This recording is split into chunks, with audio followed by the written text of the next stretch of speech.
What's going on, everybody? Well, good morning. I guess is the right way to start this off. Got Cardell Dudley Jr. here. I'm Wilson Tarpe Jr. And, this is Wizards Outlook. Mexico City game. Miami's played, and I think this is the third one of these. They remain undefeated in the Mexico City contest. Bam Adebayo with a big night, leading Miami to a 118-98 win over the Wizards in Mexico City. We saw some solid performances from some of the youngsters, but hey man, I know for me, and I'm gonna ask you, just for some of the youngsters, we know so many firsts they're gonna have. Um, your first time dealing with Miami's physicality. A little welcome to the. There's gonna be a lot of welcome to the league moments. I feel like this is one for all the youngsters. But your thoughts on this evening's contest in Mexico City? Oh yeah, they got another lesson. With a team that's just not only well coached, tough, mentally, physically, um, veteran to understand how to play winning basketball, and understood the moment. So understood how to they're in Mexico City, how to prepare and go out there and just handle business. You could tell the youngins, you could just see from the beginning, they just ain't had the energy outside of SAR. They were kind of, you could say jet lag, but that's still no excuse, man. The Miami Heat took the same trip. Well, maybe they didn't. They further down south. It probably wasn't as long, but it's not as long, coming from DC, but still no excuse. It is what it is. Y'all knew the game was on the schedule. You gotta get it done. I just feel like the physicality from the Heat, the level of condition we all know about the Miami Heat way and all that. It just showed. It just showed at different times. The Wizards fought. They didn't quit. They kept trying to go. But let's be honest, a lot of them were just off, man. You take away Koulibaly, Sarr, Jordan Poole, you really didn't get much from nobody else. And that's not, that wasn't gonna do it tonight. Not when you got Bam just destroying. And I figured he would. I'll get to him in a second. Jimmy was just chilling, just doing the all around thing. Terry Rozier was a little off, man, but he didn't need to go off. And then you had Tyler Hero and Burks, doing damage. And Burks is just one of them guys that can put the ball in the basket. That's always been his thing in his career. He can score in bunches and efficiently. You know what I mean? Let's keep it real. They beat the Wizards by 20 and shot 42% from the field. But what saved them was they shot 40% from deep, and that's a sign. What we mean with the Wizards shooting 20%, that's a sign of their legs. That's a sign of the Wizards being not only having to guard for long periods of time and getting up and down the court and being physically challenged and stuff like that. That's also a sign that the young boys just wasn't ready. They wasn't used to that, and it showed. They were all from the beginning. You know what I mean? And you got to find a way to be able to summon up the energy and figure out a way to get the job done, put the ball in the basket, to get the job done, man. Look, Bam. I figured he would just have a big game because looking at the Wizards roster, look, Jonas is the only one strong enough to deal with him, but he's not quick enough. And all the other bigs, Sarr, Bagley, whoever you want to throw at him, Baldwin, Holmes, Gill, they're just not strong enough. So he's going to always have an advantage.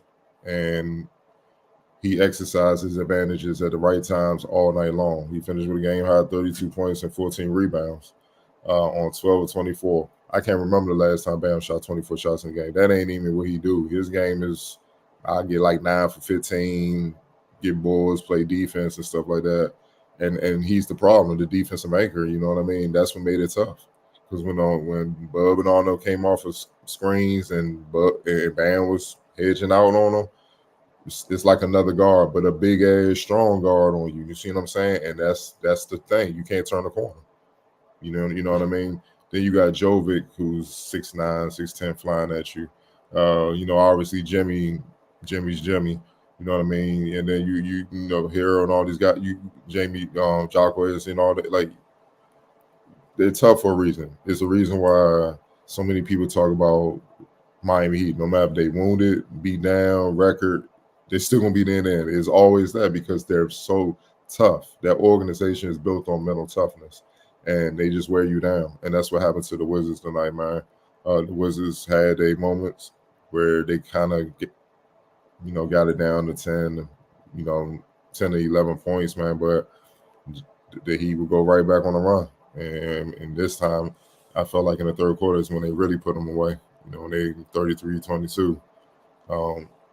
It was kind of similar to what we saw in the first two games when they lost. They come out at halftime and they just get knocked around, and you just can't have that.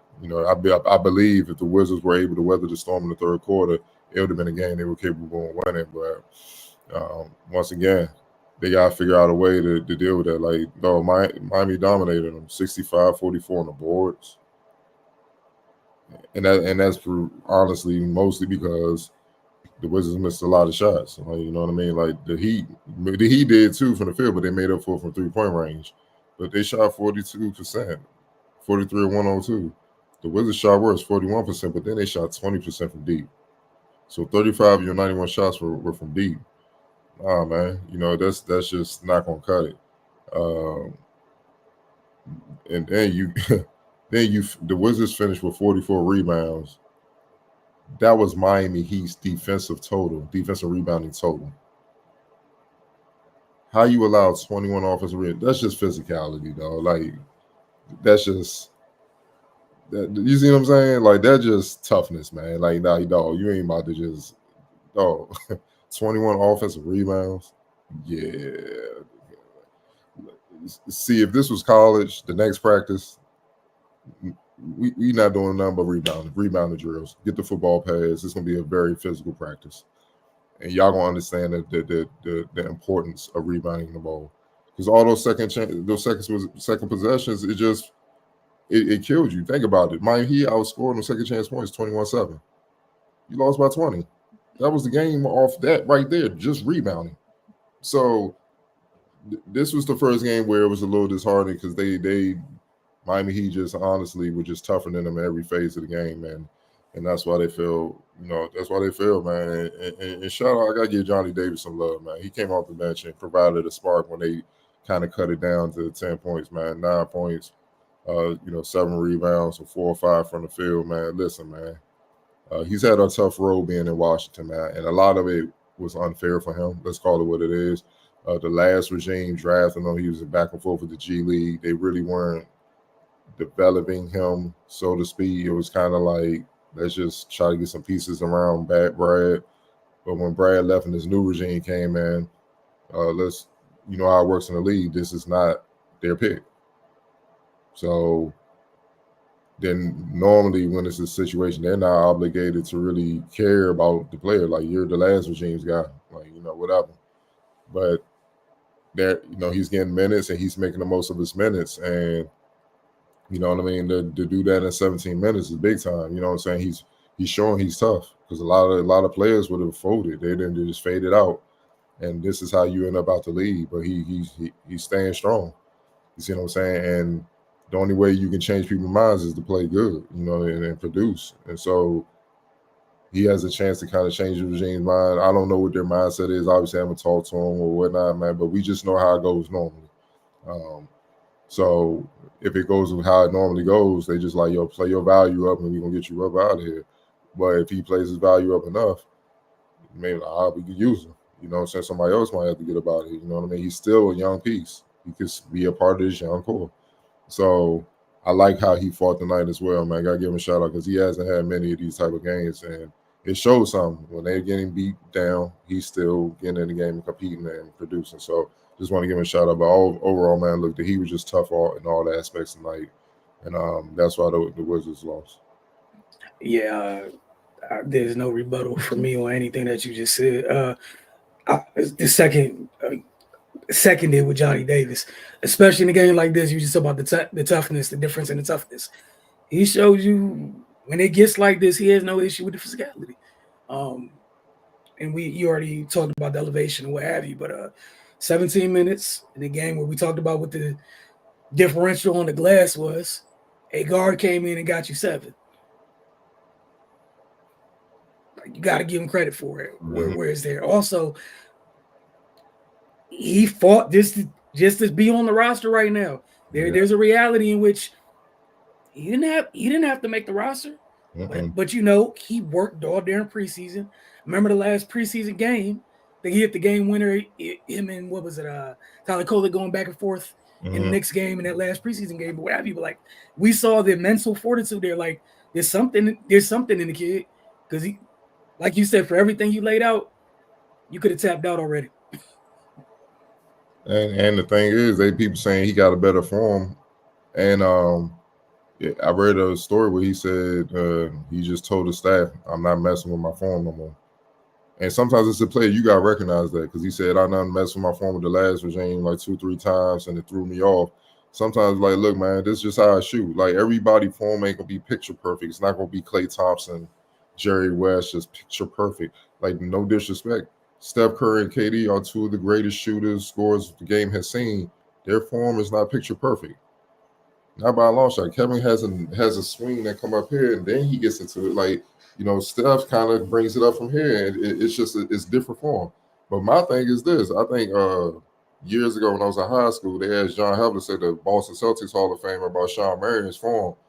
Kind of the commentators were kind of trying to set him up to clown him, and John Havlicek said, "Well, he's shooting 52% and nearly 40% from three." He was like, "Is the ball going in?" And they was like, "Well, yeah, it's pretty efficient." He's like, "Is it getting blocked?" He's like, "No." He said, "What's the problem?"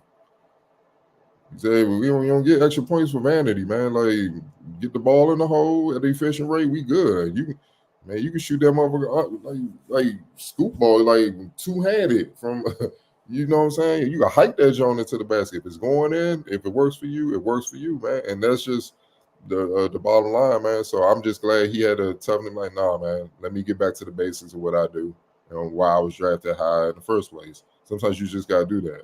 Because I think people just sometimes coaches just try to fix stuff that don't even need fixing just to do stuff. And they need to just fall back.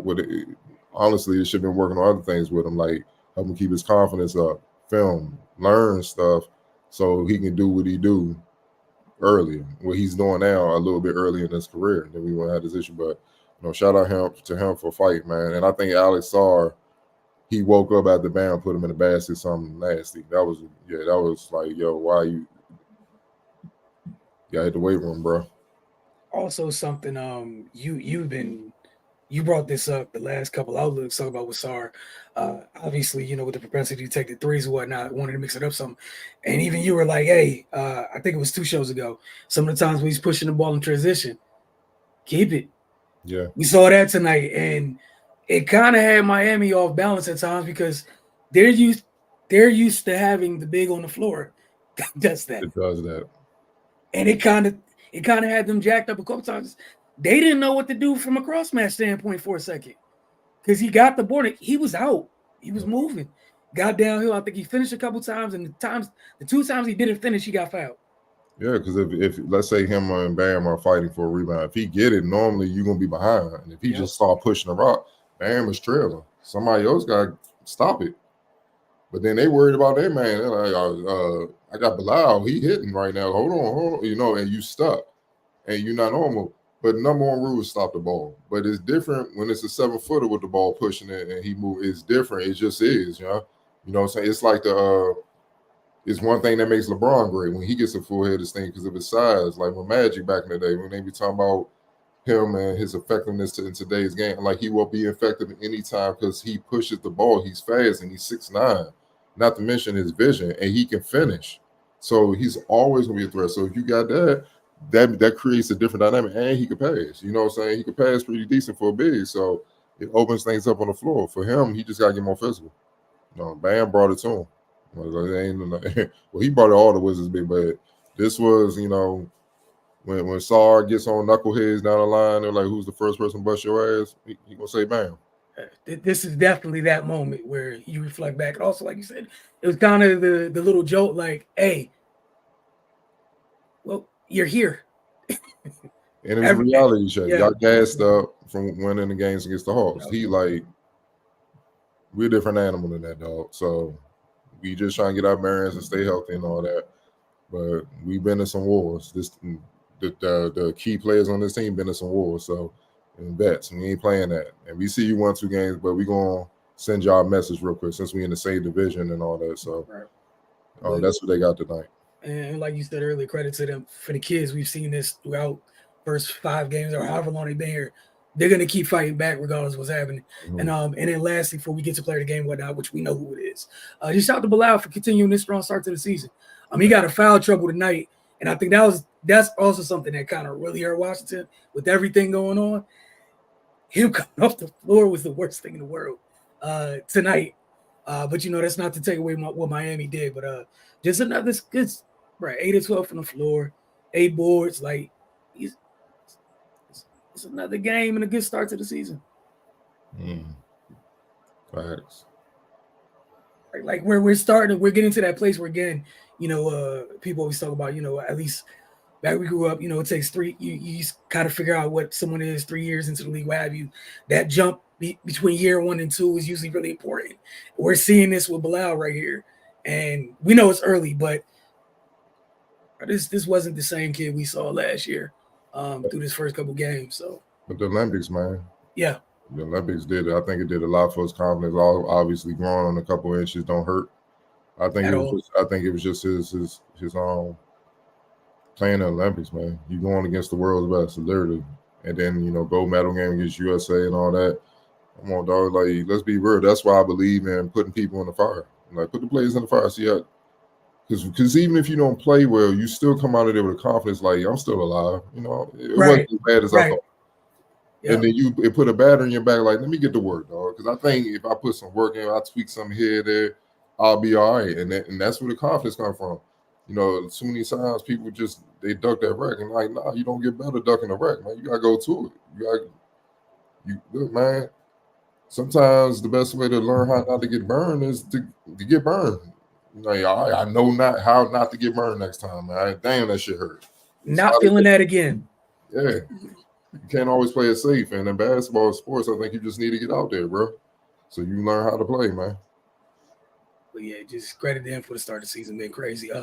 Player of the game. I see y'all's comments. We'll get to y'all in just a minute. Player of the game, obviously, Idris Bam. Sure. Bam. Adebayo. There's nothing else to say there. X Factor. Go with Jamie Jacquez, man. He didn't shoot the ball well, but I feel like he provided a spark with his defense. He had 8 points, 10 rebounds hurt. 10 rebounds from the wing, it hurt, man. And the boy only had 1 turnover, and he was a plus 10. His defense, his scrappiness and stuff like that, it helped the Heat, especially in the minutes when Bam went out. And for Bam to have 32 or 14 in 30 minutes, that's ridiculous. That's disrespectful. That's almost half the game. And even the 12 shots he missed, it's not only 2 of them were 3. So some of the shots he missed is like regular shots within his wheelhouse. He messed them up bad. Yeah. Now, the first thing you said is appropriate. We started to say it was appropriate. Look, they're gonna travel back. They host Golden State on Monday, which, again, I know I said this last go-around. If you haven't been paying attention to Golden State, it's one of the opposite of the down years. Regardless of who's out there, Washington has their work cut out for them. I think they had folks out tonight, and I think Jonathan Kuminga stepped up late for them tonight in the game against Houston to help them kind of close that one out. So just, they're not vintage Warriors, but, they're still kind of back. All right, we got some comments that we'll get out of here. Let you guys enjoy your Sundays. Area 11T. What's up, y'all? Would like to see JD talk about Johnny Davis earlier, get more minutes like tonight. Been a good defender, seems to be figuring it out on offense. I think he will. When he gets in, he makes an impact in his limited minutes, man. So I think they're gonna, start to increase his role little by little, man. Especially with the young, like tonight, Bub was just off. You know what I mean? Because he ain't had no breathing room whatsoever. So when this is these type of games where he's just off, Johnny, let's see what you got, and he just have to be ready and then execute because Poole's been balling. So Poole's gonna always, I count on Poole to always, do what he does. But Bub's still a rookie, man. You gotta give him grace. Like I said, you can give him time. But until that time, guys that have been there, seen this before, like Johnny, yeah, give him minutes on the nights that the rookies are off, for sure.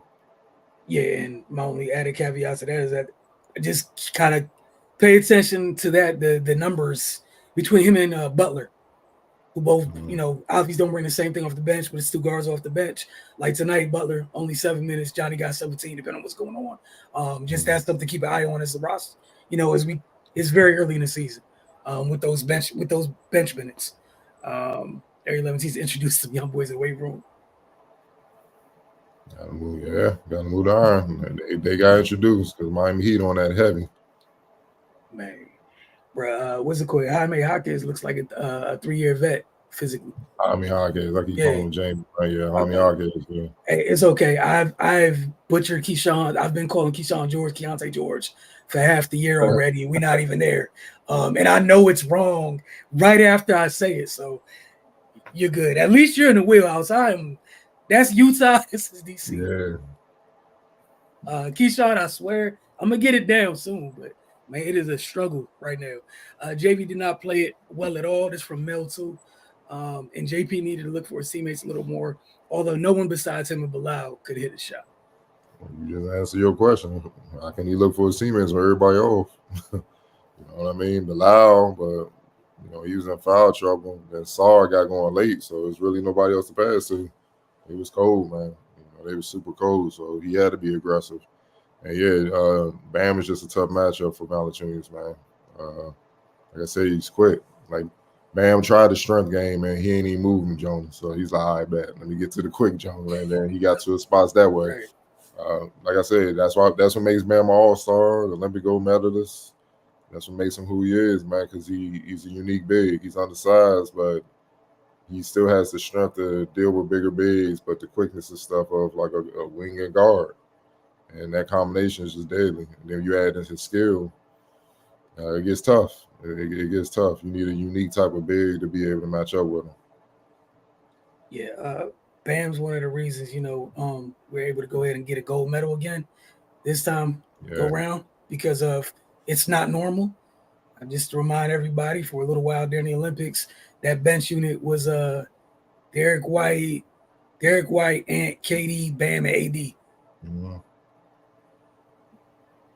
Two of the best defensive big men in the league. It's tough. And for two totally different sets of reasons. Like you got everything covered, both of them on the floor. And we saw the offensive side of Bam, which we saw again. You brought up the summer as it pertained to Bilal. What did we see Bam doing throughout the summer games? Just maybe not in volume. He was stepping out and knocking that down on a regular basis. Might not be. We know it's not NBA 3, but he was out there comfortably spacing the floor. Expanding his game. He just adding another dimension. He got everything else. That was really the only thing left, man. And now what do you do now? What's it called? He shoots 3 or 5 a night. It's not to say he's going to take 5 threes every night, but if he shoots it well enough that you have to close out, you talk about everything else he does well. What do you think he's going to do to a closeout? He going to be the guy for the Heat. He might already be. That might be already in the plans for him to be the franchise guy. Yeah. But look, man, we appreciate y'all as always hanging with us after a late Wizards game. It's kind of West Coast vibes, but West Coast road trip vibes. But we will talk to you Monday night after they take on the Golden State Warriors.